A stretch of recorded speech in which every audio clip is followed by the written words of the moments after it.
Hai semua, nama aku Tira. Aku tinggal di dasar laut ajaib Pelangi. Tempat airnya jernih macam kristal dan ikan-ikan menari macam bintang di langit. Setiap kali aku ketawa, badanku bersinar lembut. Cahaya ni bukan sekadar cahaya biasa. Ia datang dari hati yang gembira sebab aku percaya senyuman boleh cerahkan laut yang paling gelap. Tapi pagi ni, aku nampak sesuatu pelik terapun di atas permukaan laut. Apa tu? Bunga teratai dan dua benda kecil berwarna merah bergerak ke atasnya. Dia berenang menghampiri.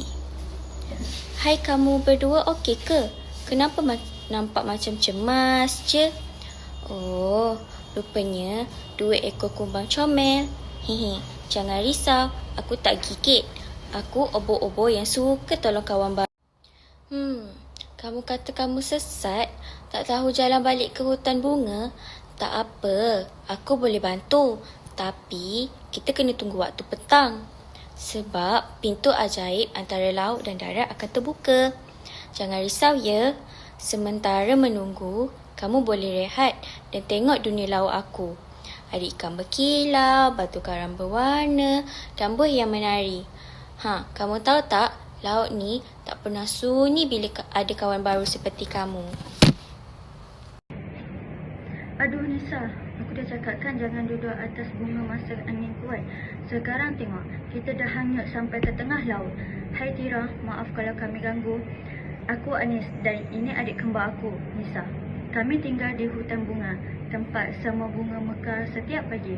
Tapi tadi, angin kuat bawa kami jauh dari rumah. Terima kasih sebab tolong kami, Tira.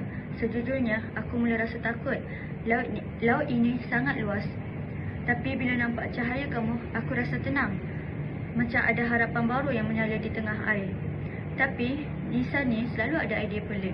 Dia yang ajak aku naik ke atas bunga tadi. Nisa, lain kali dengan nasihat aku dulu boleh? Tapi walau macam mana pun, aku tetap sayang dia. Kami kembar. Walaupun berbeza perangai, hati kami tetap sama. Sekarang aku cuma harap satu. Semoga kita boleh pulang ke rumah semula. Dan Tira, terima kasih jadi cahaya untuk kami. Janganlah marah Anis. Aku cuma nak tengok bayangan kita atas air je. Cantik tau.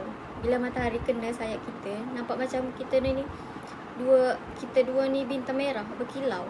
Tapi tiba-tiba angin kuat sangat lah. Anis, pegang kuat-kuat. Tapi kita dah hanyut atas laut. Mula-mula aku takut juga, tapi bila nampak Tira yang bersinar tu, aku terus rasa lega. Hai Tira, cantiknya kamu. Badan kamu macam lampu pelangi. Wah, laut kamu ni pun menakjubkan. Cantiknya. Ada ikan biru berkilau, batu karang lembut dan buih besar macam belon. Tengok Anis, aku pun boleh tangkap buih. Aku suka laut ni. Tira, semuanya tenang dan penuh warna. Tapi aku rindu juga pada bunga-bunga kami di hutan. Aku harap pelangi cepat muncul supaya kami boleh balik. Tira, kamu tahu tak? Walaupun kita datang dari tempat berbeza, aku rasa kita boleh jadi kawan baik. Sebab kamu buat aku rasa selamat dan gembira. Terima kasih Tira. Hai semuanya, aku Sarah, penjaga pelangi. Bila hujan berhenti, aku turunkan pelangi supaya makhluk laut dan darat boleh berkawan. Wah, aku nampak 3 hati baik di sini. Seekor obo-obo yang bercahaya dan 2 kumbang kembar yang berani. Tira, Anis, Nisa, aku datang tepat pada masanya. Aku boleh bantu kamu pulang ke hutan bunga. Tapi kali ni bukan dengan perahu ataupun daun. Aku akan gunakan jambatan pelangi ajaib. Lihat, warna merah, jingga, kuning, hijau, biru dan ungu. Semua bersatu jadi jambatan indah dari laut ke langit. Jom pegang tangan aku, kita jalan bersama di atas pelangi ni. Tapi hati-hati ya, jangan pandang ke bawah, nanti gayat. Oh, tidak, angin kuat. Awas, pelangi mula pudar. Anis, Nisa, pegang hujung pelangi. Tira, gunakan cahaya kamu untuk bantu aku. Ya, bagus. Bersinar, Tira. Pegang kuat-kuat Anis dan Nisa. Aku akan tambahkan warna dari kita berjaya.